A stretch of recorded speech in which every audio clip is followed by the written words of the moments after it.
అసలు ఏం జరిగింది? మీరిద్దరు ఇంట్లోనే ఉండేవారని చెప్తారు, మీతో ఏమన్నా షేర్ చేసుకునే ప్రయత్నం ఏమైనా చేసిందా? ఏం చేయదు. ఆమె సాలరీ రాగానే ఈఎంఐలు కట్టుకుంటుంది, ఆమె దామ చూసుకుంటుంది. ఈఎంఐలు అంటే ఇప్పుడు మీ లోన్ తీసుకుంది, నేను ప్లాట్ ఇచ్చిన. ఎక్కడ ఎక్కడ? చెంగచెర్ల జీజీ గార్డెన్ దగ్గర కట్నం కింద ప్లాట్ ఇచ్చిన. ఆమె లోన్ తీసుకొని ఇల్లు కట్టుకుంది. వాళ్ళ అమ్మ నాయన ఇచ్చిన ఫ్లాట్ లో ఇల్లు కట్టింది ఇదేనా? ఫస్ట్ పెళ్ళప్పుడు వాళ్ళ దగ్గర డబ్బులు లేవు. అప్పటికి నా కొడుకు దుబాయ్ పోతురు, ఈ కొడుకు నడుపు ఇద్దరు దుబాయ్లో ఉండరు. ఓకే. దెబ్బన్నప్పుడు ఈ ప్లాట్ అమ్మి నేను పెళ్లి చేస్తాను ఆమె చెప్పింది. ఓకే. చెప్తే బయట పోయి వేరే వాళ్ళకి ఎందుకు ఈ ప్లాట్ అమ్ముతావు, ఆ డబ్బులు మేము కిందికి ఫ్లాట్ ఇమ్మన్నారు.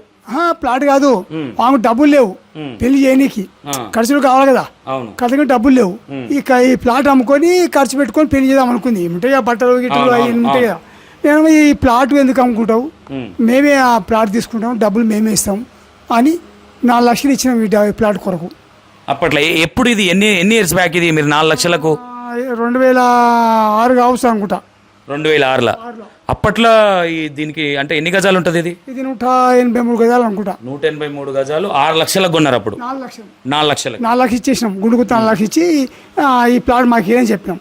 అంటే సరే అన్నారు.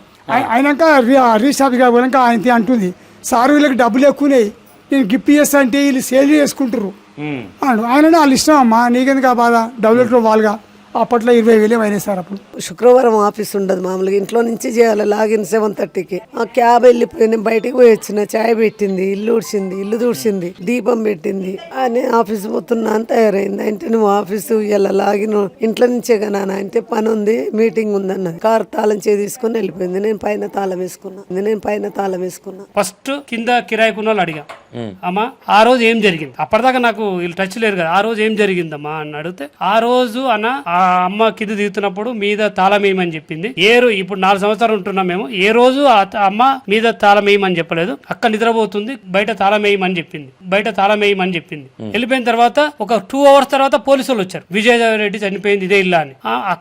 అమ్మ ఇప్పుడే చెప్పింది అక్క పడుకుందని. వీళ్ళు వచ్చి చనిపోయారు అంటున్నది, ఎట్లా చనిపోతుంది అక్క అని ఆమె థింక్ చేసి, లేదండి మీద అక్క పండుకుంది, లేదమ్మా చనిపోయిందని వాళ్ళు. అప్పుడు ఆమె అర్థమైంది, అరే నాతోటి ఎందుకు తాళం వేయించింది. కూడా మీ బాబు ఏదైతే రియల్ ఎస్టేట్ చేస్తూ ఉంటాడో అవి కూడా ఈ విజయ్ రెడ్డి ఎవరైతే మీ పాప ఉన్నారో ఆమె పేరు మీదే ఉండేటివి కొన్ని. ఆమె పేరు మీదనే పెడతాడు, ఎందుకంటే ఆమె పేరు మీద మంచి బిజినెస్ అవుతుందని అన్ని ఆమె పేరు మీదనే పెట్టి చేసుకుంటాడు ఆయన. నా బిడ్డ పేరు మీద చేస్తే అదృష్టం అంటే జనరల్గా ఆలోచించన్నా, సిల్లీగా ఉంది కదా. ఎవరైనా కానీ తన పిల్లల మీద చేయడానికి 4 ఆలోచిస్తారు. నా చెల్లెల మీద ఆలోచిస్తేనే 10 ఆలోచిస్తారన్న. ఓకే, భార్య మీద చేయాలంటేనే 10 ఆలోచిస్తారు. కానీ ఓ చెల్లెల మీద, తన ఆస్తిని చెల్లెల మీద చేయడం అనేది అది కళ. ఇప్పుడు మన పైసలు, మా పైసలు తీసుకుపోయి మా మీద మేము మా ఆస్తులని వాళ్ళు మేమిచ్చామని చెప్పడం అనేది అది 100% ప్రీ ప్లాన్ అన్న. ప్రీ ప్లాన్ తోటే వాళ్ళు మూమెంట్ చేశారు. ఆమె పేరే బాగుంటుంది. మా కోడలు కూడా కేటాయించుకుంది చెయ్యి మీద ఆమె పేరు శాంతి అని, విజయశాంతి రెడ్డి అని. అంత ప్రేమగా ఉండే వాళ్ళు. ఆమె పేరు మీద ఏదైనా పెడితే మంచిగా నడుస్తుంది అనుకుంటాం మేము, ఇట్లా అవుతుంది అనుకోలేదు. వాళ్ళిద్దరు చాలా క్లోజు. నేను అందుకే టాటో వేసుకున్నాను. టాటో చూపించింది ఆ మధ్యకాలంలో, అప్పుడే స్టార్టింగ్. లేదండి, టాటో వేసుకోవడానికి ఒకటి సెంటిమెంట్గా మా వైఫ్ను ఫూల్ చేయడానికి. ఓకే. ఆమె దగ్గర ఉన్న గోల్డ్, ఆమె దగ్గర ఉన్న బంగారం నాకు కావాలి అంటే ఆమె మెంటల్గా ఫుల్ చేయాలి, టాటో వేసుకోవాలి. టాటో వేసుకుంటే ప్రేమ చూపెట్టాలి. నీ మీద ఇంత ప్రేమ ఉంది, నా మొగన్ మీద లేకున్నా నీ మీద ఇంత ప్రేమ ఉందని. ఒక 2-3 months ముందు వాళ్ళిద్దరు మాట్లాడుకునే పోయేది. ఒక 1 year ముందు ఈమె వస్తే ఆమె అక్క అంత దూరం ఉండేది, ఇద్దరికి పడేది కాదు. లక్ష్మి అంటే వదిన అని కూడా భయపడుకుంటూ వచ్చేది. అసంటే ఆమె 2 monthsలో ఎవ్రీ వీక్ ఇంటికి రావడం ఎందుకు, ఎవ్రీ వీక్ ఇంటికి వచ్చి ఆమెతోటి మీటింగ్ పెట్టడం ఎందుకు? అంటే నీ మీద ప్రేమ ఎక్కువ ఉంది వదిన, నువ్వు నాకేదని ఇయ్యి, నీదాన్ని ఇస్తే నేను తీసుకుంటాను ఆలోచన వాళ్ళకు ఉంది ఫస్ట్ నుంచి. మొగనికి అలా మా బొమ్మడికి, మా అత్తకు, వాళ్ళ భార్యకు 2-3 ఇది ఒక 6 నెలల నుంచి స్కెచ్ చేసినట్టు. 6 months నుంచి వాళ్ళకి స్కెచ్ చేసి ఇక దీన్ని ఎట్లా చంపేదాం అనే ఫిక్స్ అయిపోయారు వాళ్ళు. టార్చర్ పెట్టి చంపదామని అనుకున్నారు. అందుకోసమే ఈమె 2 నెలల నుంచి ఈమెతోటి తిరుగుతుంది. ఇక ప్రేమగా నటించినట్టు, ప్రేమగా చేసినట్టు. 18 ఏళ్ళ 2000 పెళ్ళైంది.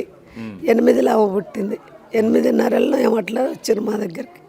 ఇక్కడికి చిన్న గొడవ ఎక్కడికి వచ్చేసి నేనే చూసుకున్నా. 4 ఇయర్స్ చదివిపించిన. 4 ఇయర్స్ చదివిపించిన తర్వాత జాబ్ చేసుకుంటుందామె. మ్యారేజ్ అయినప్పుడు ఆమె అప్పుడు 12 చదివింది. చదివితే అప్పుడు మా అబ్బాయి ఎవరు మీ కోడలు విజయరెడ్డి 12 చదివింది అప్పుడు. మా అబ్బాయి దుబాయ్ పోతుంది కాబట్టి ఆయనతో మాట్లాడిందట. మాట్లాడి నేను చదువుకుంటాండి అందట. అంటే చదువుకుని సరే కానీ అని డాడీ ఇట్లా బీటెక్ చేస్తుంటుంది ఏమంటున్నామంటే సరే చదివిద్దామన్నాడు. అంటే సరే బిడ్డ చదివిద్దాం నువ్వు మేము మా ఇంటికి ఉంచుకుని చదివిస్తాం అన్నాం. ఆయన వస్తుండు పోతుండు. అయినాక పెళ్లి చేసినాం. పెళ్లి చేసినాక కొన్ని రోజులు కాకినాడ ఇద్దరు పోయి కాకినాడ ఉన్నారు. కాపురం వీళ్ళిద్దరు పోయి కాకినాడ ఉండరు. కాపురం పెట్టారు. కాపురం పెడితే నేనే ఇంటికాడ నుంచి బియ్యము కారం ఉప్పు పప్పాలు ఉంటాయిగా. అంతా ఉమ్మడి కొడుకు మేము అప్పుడు ఎవరు కొడుకులు అంతా కుదిరు ఉన్నారు దగ్గర. డాడీ ఏమని బీటెక్ చేస్తాట అంటే సరే బిడ్డ దూరం పోతే మనకి ఇబ్బంది అవుతుంది, కష్టం ఆడపిల్ల. మళ్ళీ మా భీమేర్ పక్క పంటే 1 కిలోమీటర్ దూరమే మీద కాలేజ్ ఉంది. పక్క భీమేర్ పక్క మీద కాలేజ్ అని ఉంది 1 కిలోమీటర్ దూరం. ఏం కాలేజీ? మీద కాలేజ్, మీద ఇంజనీరింగ్ కాలేజ్ ఉంది. అయితే అలా చేంజ్ చేద్దామని అన్నాం. అనుకోండి మా కొడుకే పెళ్ళైన తర్వాత అయితే ఈ మన ఈ మామూలు సీట్ దొరకలేదుగా, అది మేనేజ్మెంట్ సీట్ కొనాలంటగా. కొని ఒక 5-6 లక్షలు ఏమో పెట్టి ఆ సీట్ కొన్నాడు. కొని అలా జాయిన్ చేసినాం. అది చేసి దగ్గర కిలోమీటర్ బిడ్డ ఆటో మీద పోయేది. ఆ కాలేజ్ అక్కడే పోయేది ఆటో పోయేది పుచ్చపట్ల 1 కిలోమీటర్ దూరం పోయి ఆడ బజార్ కాలేజ్ చేసేది. మళ్ళీ ఆడెక్కి మళ్ళీ భీమేర దిగి మా ఇంటికి దగ్గరనే. ఆ ఆటోకు మా ఇల్లుకు కొంచెం దూరం ఒక 200 మీటర్లు ఉండొచ్చు వచ్చేది. ఇట్లా 4 ఏళ్ళు చదివిస్తున్నాం. ఆ చదివిస్తున్నప్పుడే ఒక పాప పుట్టింది. ఎప్పుడు ఈ పాప పుట్టింది. చదువు కంప్లీట్ అయిపోయింది. చదువు కంప్లీట్ అయిపోయినాక ఈ మా అయ్యప్రాలు వచ్చిందిగా, ఆమెకి ఇటువంటి ఏదో ఒకటి గొడవ చేయాలని చెప్పి చిన్న గొడవ సృష్టించి ఆ బిడ్డని తీసుకొని ఆ పాపని తీసుకొని ఇక్కడ వచ్చింది. అంటే మీ అత్తగారు వాళ్ళ ఇంట్లో ఉండేదా మీ వైఫ్ ఇల్లు? మీరు సపరేట్గా మీకు ఇల్లు ఉందా శనగచెర్లలో? మాకు సపరేటే ఉంది ఇల్లు.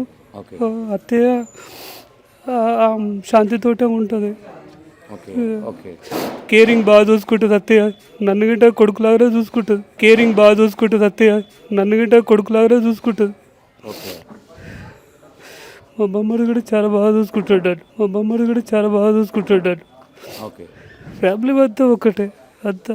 మెల్లిమెల్లిగా ఆలోచిస్తూ వస్తుంటే అర్థమైంది ఏంటంటే ఎందుకు అట్లా అంటున్నా అంటే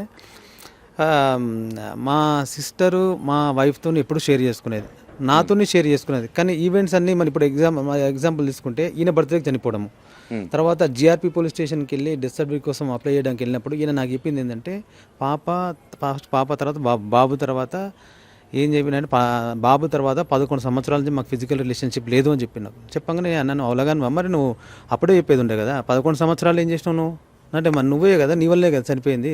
11 సంవత్సరాలు రిలేషన్ లేని ఎట్లున్నావు నువ్వు? అంతేగా నువ్వు బామ్మడికో ఎవరికో చెప్పి నువ్వు విడాకులు తీసుకునే ఉండాలి కదా, ఎందుకు తీసుకోలేను?